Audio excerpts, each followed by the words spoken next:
రైతుల మీద ఎంత అక్కసున్నదో బీజేపీకి ఈరోజు తెలంగాణ ప్రజలకు అర్థమైంది.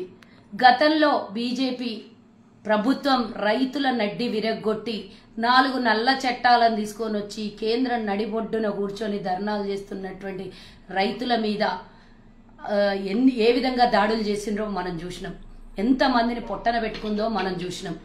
ఇప్పుడు తెలంగాణలో రైతు భరోసా కింద రైతులకి డబ్బులు జమ చేస్తూ విడతల వారీగా జమ చేస్తుంటే రెగ్యులర్గా జరుగుతున్నటువంటి ఈ ప్రాసెస్ని కేంద్రంలో ఈసీ వాళ్ళ చేతుల్లో ఉందని తన గుప్పిట్లో పెట్టుకున్న ఈసీని ఈరోజు తెలంగాణ రైతాంగానికి మరి అన్నదాతలైనటువంటి తెలంగాణ రైతాంగానికి మరి ఈ రైతు భరోసా డబ్బుల్ని ఖాతాలో మేము జమ చేయమని బ్యాంకులో డబ్బులు జమ చేస్తే ఈరోజు రైతు అకౌంట్లో పడనీయకుండా ఆపిచ్చినటువంటి బీజేపీ పార్టీని తెలంగాణ ప్రజలు గమనిస్తున్నారు.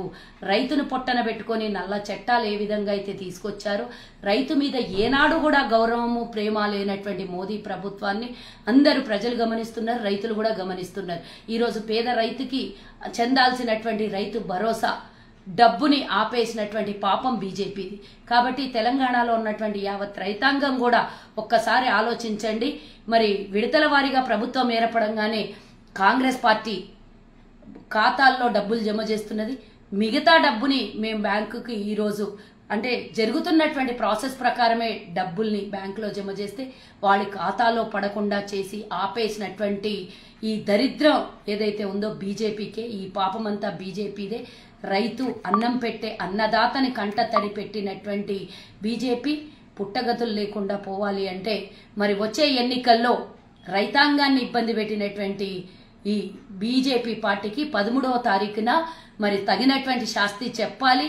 మరి వ్యతిరేక ఓటు బీజేపీకి వ్యతిరేకమైనటువంటి ఓటు ఈరోజు కాంగ్రెస్ ఖాతాలో పడితే కాంగ్రెస్ మీకు ఇచ్చినటువంటి భరోసానన్నిటినీ కూడా నిలబెట్టుకుంటుంది. ఇచ్చిన మాట ఆడిన మాట తప్పకుండా నెరవేర్చే పార్టీ ఏకైక పార్టీ కాంగ్రెస్ పార్టీ.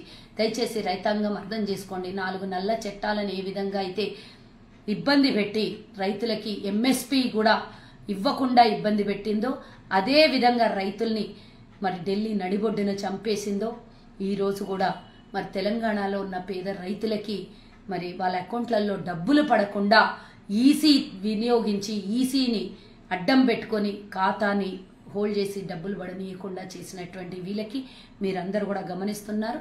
రైతులు ముఖ్యంగా గమనించాలని తెలంగాణలో ఉన్న రైతాంగాన్ని కోరుకుంటూ జై కాంగ్రెస్.